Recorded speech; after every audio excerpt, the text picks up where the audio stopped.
Sorry? Assignment 2, no. I won't be handing anything out, but I'll be sending anything that needs to be sent around. Yeah. All right. Sources. By the way, that actually does say Iliad there. And everybody's favorite punching bag, Wikipedia, which everybody hates, but I have to admit, I use it a ton. Wikipedia works best if you already know the answer. But I will often, it's the difference between, I can look it up in a book, which takes time. I can actually find it faster online because it's like the index is already there, right? The search is so much easier. And then it's like, oh yeah, that's the year that happened. It's actually a really quick resource. Anyway.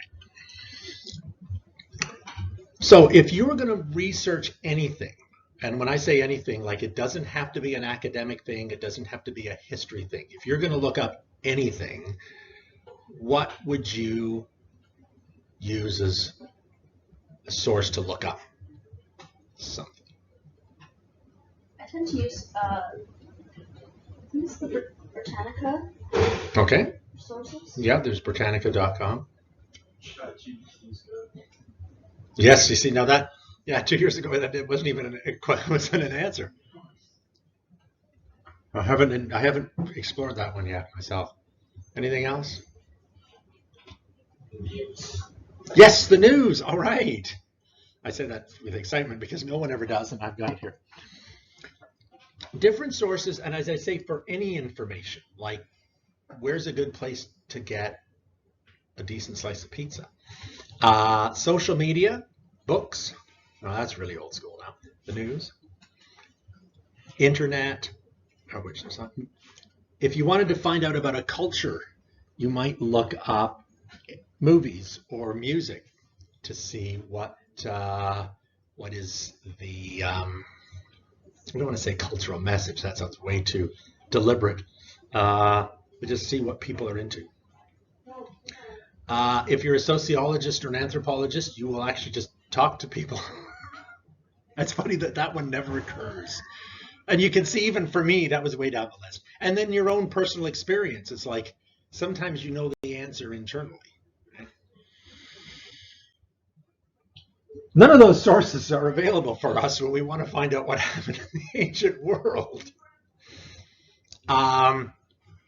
Typically, sources in the ancient for what happened in the ancient world, some of the stuff that I've told you about already, is either what are referred to as primary sources. So that's direct from the source, or secondary.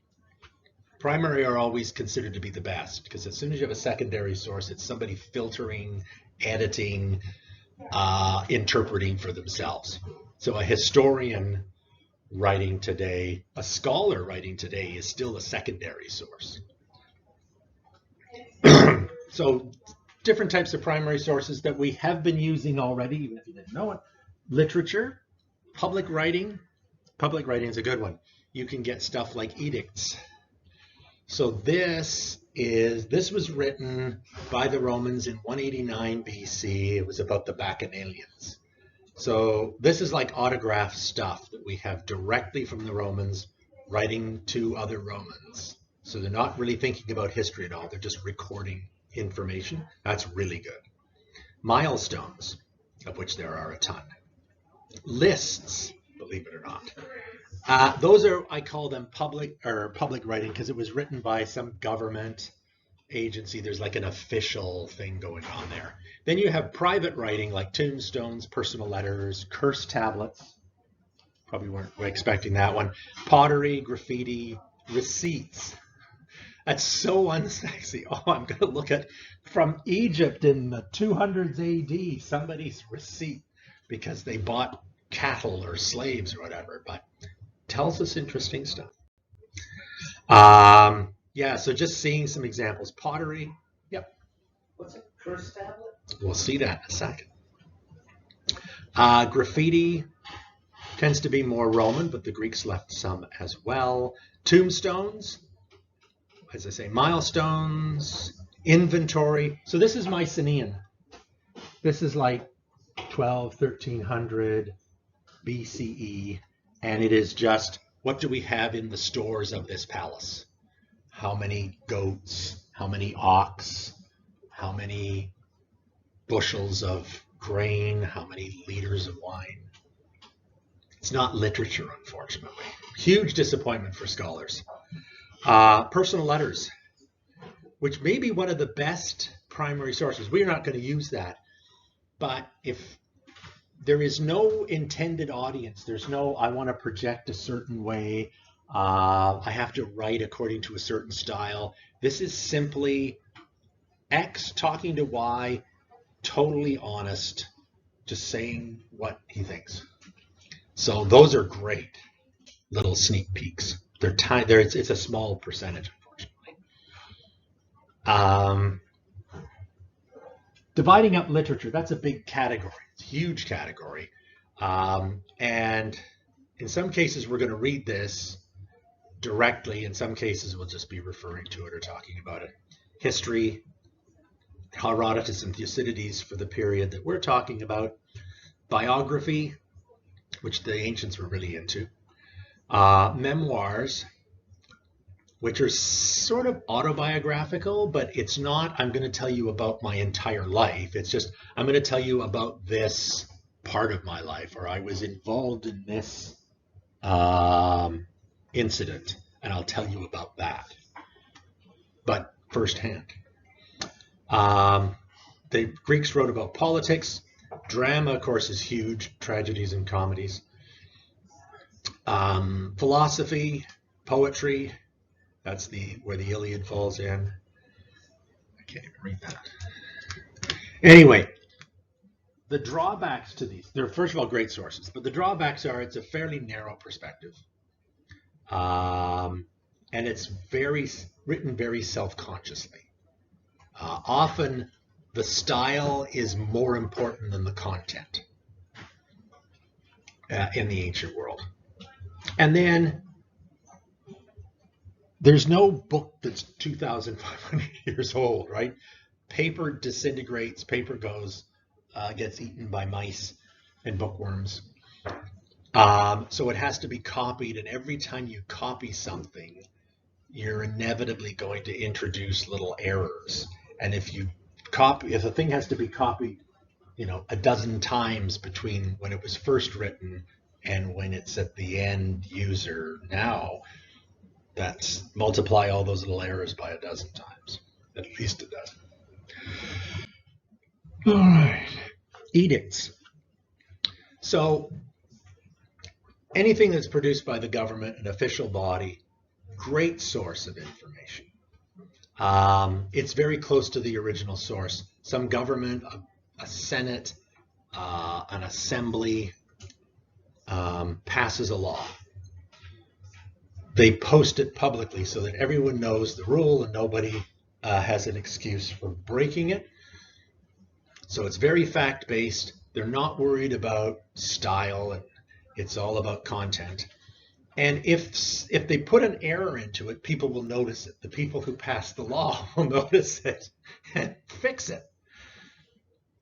Here's an example of one. It is a law that was 5th century BC, Crete. I got to ask quickly, I don't want to take up too much of it, but I ask quickly, if you look at I'll pick the S's. If you look at the S's in this document, do you notice anything interesting about the S's? Yeah. Some of them are backward and some of them are forward. Yes. And if I give you the time and look at it carefully, you'll notice that all the S's on a given line are either backwards or forwards. They're not mixed within a single line. And if you look even more closely, you'll notice that it is alternating lines that are backwards and alternating lines where the S's are forwards. Any guess what's going on? Someone thought it would be funny? Actually, I don't think they did. We think it's funny. Does it read like Exactly. It reads exactly like that. So you go, let me see, the top line's hard to read. The top line, you go, like we do, left to right. Then the second line, you turn around and you don't move your eye, you just follow along there. It's actually called boustrophodon, which means ox plowing. So basically, you're writing as if you were plowing a field. It didn't last very long, like less than 100 years in writing in ancient Greece. I guess they found it too mentally disruptive. So they actually wrote what we call retrograde. They wrote right to left.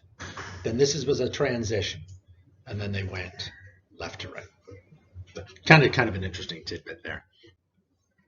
Official records. This particular record is so good. I've actually given you the link for it. It's called the Parian Marble, or the Marmor Parium. It was compiled around 300 BC, and it, in theory, covers like all of Greek history back to the Mycenaean period. The more recent editions are more accurate because the person actually lived through it, or it was in the public record and it was accessible. The further back you go, maybe a little wobbly. Anyway, we also have unwritten sources. We have the material culture that survives.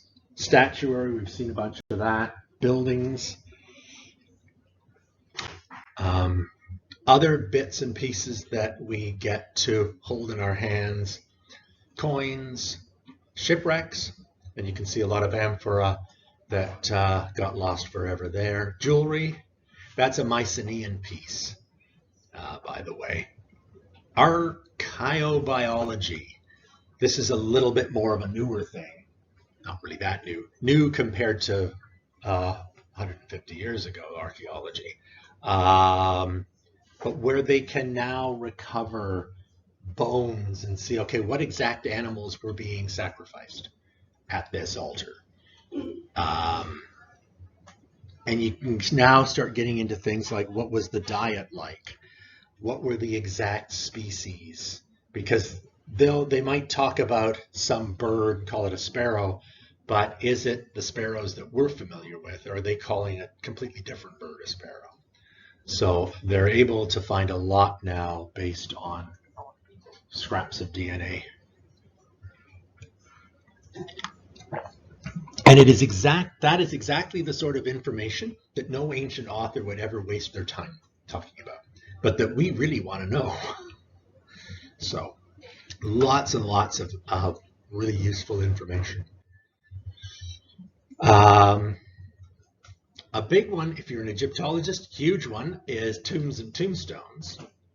So here we've got a Thalos tomb, which is a Mycenaean tomb. There we've got the grave stele of someone named Hegesso. They're very formalized. But again, a lot of times in tombstones, there will be some epithet, there'll be some message either to the deceased or about the deceased.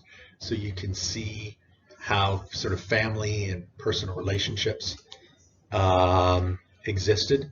Because when we talk about, and we will talk a lot about misogyny in ancient Greece, and then you see tombstones where you have the bereaved husband genuinely mourning the loss of his wife, have to realize, okay, these two things actually function side by side, and we have to integrate the two together.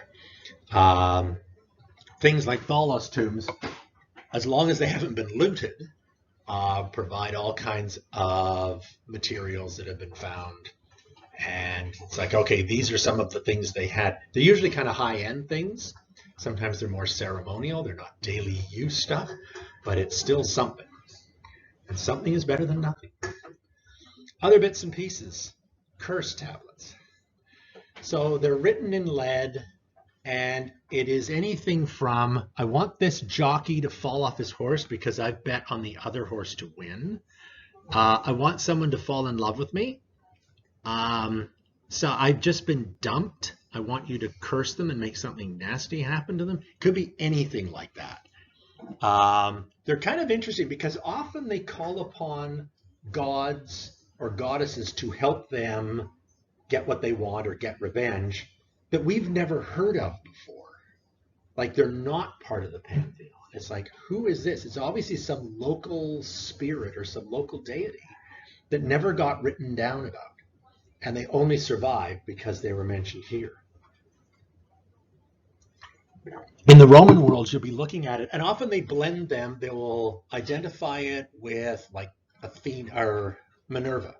But then you get these other names. It's like, whoa, never heard of that before, and it doesn't exist anywhere else in the human record of history for that time and that place, except for the cursed tab. Because lead lasts forever, and nobody could be bothered melting them down. I mentioned pottery, and I mentioned this one. I bring this one up. This is kind of a neat one. That monster there is called Ketos, and Andromeda was rescued from Ketos by Perseus. And even if you're not familiar with the myth, if the astronomy might make them sound familiar. Ketos actually kind of looks like a pig. What I find interesting about this, and by the way, it sort of looks like Perseus is fighting against a pig by throwing snowballs at it. But anyway, the lettering amazes me because you talked about like writing in different directions here. Perseus' name is written right to left. Ketos' name is written left to right. Andromeda's name is written right to left, but then kind of goes up and down. So this person is not that wedded to any one direction or the other, right? It's very fluid. Language is a lot more fluid like that. And even the letters, some of the letters are sideways. So the top name is Perseus, and you might recognize the P, right? Pi, 3.1. But that letter and that letter, which look like M's, and then you're thinking, where's the M in Perseus? It's because it's the sigma, it's the letter S, which should be turned 90 degrees. But it's not, as far as this potter is concerned, or the person who decorated this, oh, you get it. It's not a problem. Whatever. And then there's also an ostracon, which is a little shard of pottery. I will talk a bit more about them. Is there any English word, though, that sounds familiar to ostracon? Ostracize. Ostracize, yes. You would use ostraca to ostracize someone. And I'll save that one. Whoops. Some of this is repeated. Okay, last one here is secondary sources. I only get one slide for those. And there we have things like commentators. So somebody has written a play, well then somebody comes along a couple of hundred years later to explain all the references that no one understands 200 years afterwards. In the ancient world, you would get, there's this massive amount of material. I'm just going to take the bits of it that I like best and compile them into a little handbook of like famous quotes or just bits that I like. And then sometimes what happens is that little handbook is so popular, everybody reads that, and the originals, oh, we don't read that anymore. I can't be bothered reading, that's too long. So the originals are lost. The only thing that we have from the original are the bits that somebody thought were really good. Compilers, and then scholars talking about all this stuff just the way we are right now. So, summing up, just things to keep in mind about sources. In the ancient world, they're written by the well-educated and they're written by males. So very few people are educated. Only half of them are males. So it's kind of a limited perspective. Everybody's writing with their own bias in mind or their own reason for writing the whatever. And it might be, I'm writing a biography about this person because I hate them. So they're likely not to include any positive things in there, right? I mentioned about doing copies. Material culture doesn't have bias from the source, but then you have to interpret it. And the interpretation might have a bias.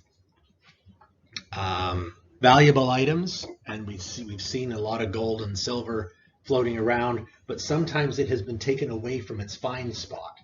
And now we don't know actually how old it is because we don't know where it was found. We don't even know where it was found, so we don't know what culture to attribute it to. That's unfortunate.